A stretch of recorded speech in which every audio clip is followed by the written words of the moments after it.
These incidents of violence, several of which have been in crowded areas, are deeply troubling.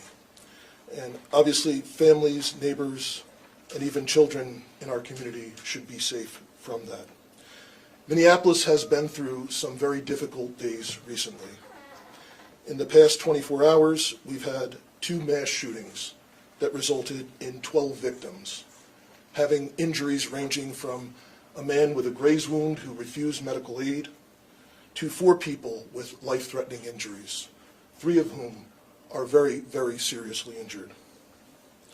Our officers responded immediately to each incident, secured the scenes, and we are actively investigating. In both of these incidents yesterday, dozens and dozens of pieces of evidence have been recovered, videos have been recovered, and we are pursuing a number of leads in both cases. We are devoting every available resource, not only to hold those responsible accountable, but to do everything that we can to try and prevent future violence. As you see the Minneapolis police chief talking about the influx of mass shootings going on in the area. A couple happened in a couple of days. One at a transit center, and then another at this homeless encampment.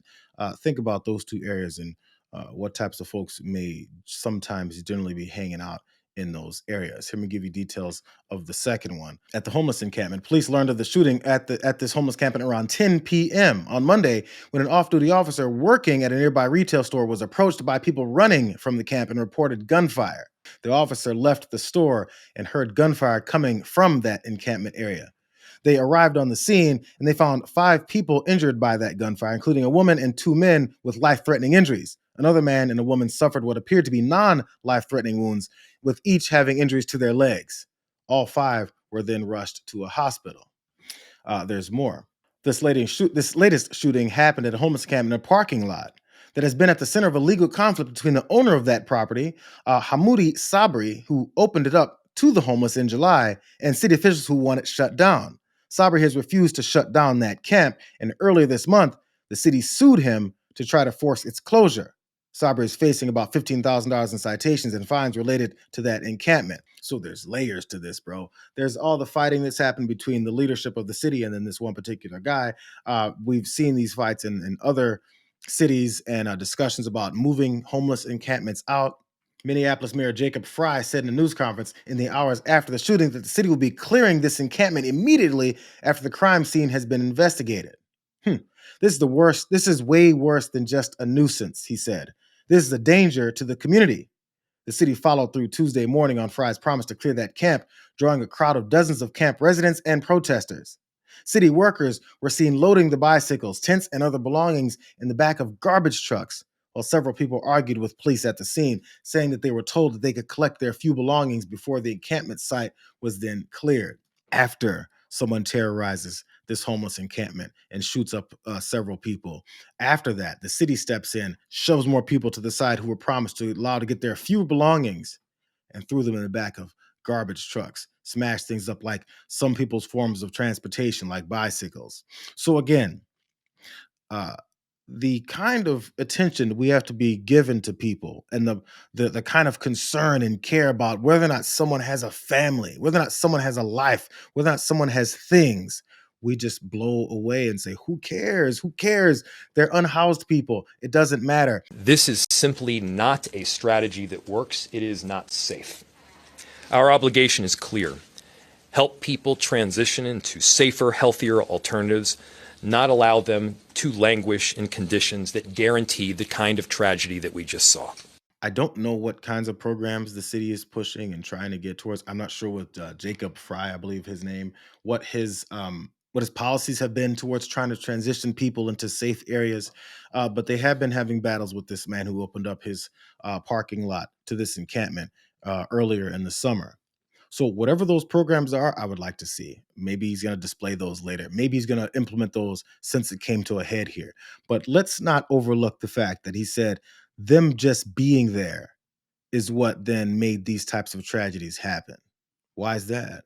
Your existence forces people to then want to come kill you.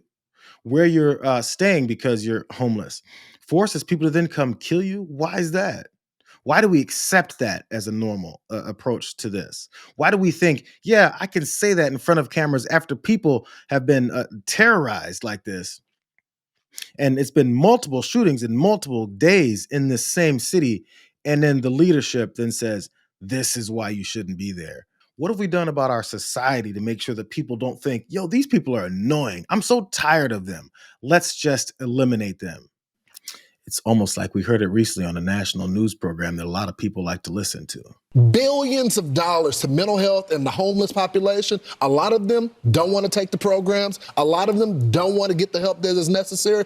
You can't give them a choice. Either you take the resources that we're going to give you, or you decide that you're going to be locked up in jail. That's the way it has to be now. Or involuntary lethal injection or something. Just kill them. Yeah, Brian, why did it have to get to this point? Right. I would say this. We're not voting for the right people. In North Carolina, wake up. Just kill him. Just kill him.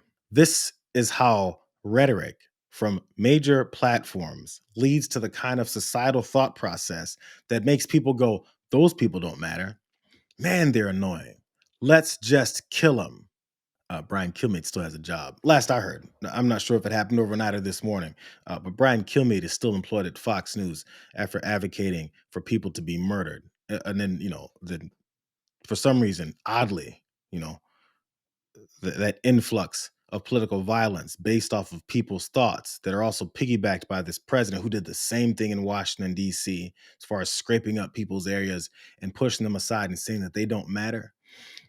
Rhetoric and actions and policy lead to people thinking they can do their vigilante versions of those same things. Because as many of these, we've seen these many people say, they live vicariously through their racist president. And then after all this happens, after we see all this go down, Speaker of the House, Mike Johnson, we've been talking about rhetoric lately. He was asked about rhetoric. The president himself has referred to Democrats oftentimes as evil, enemy. Would you urge him, would you advise him to tamp down the rhetoric?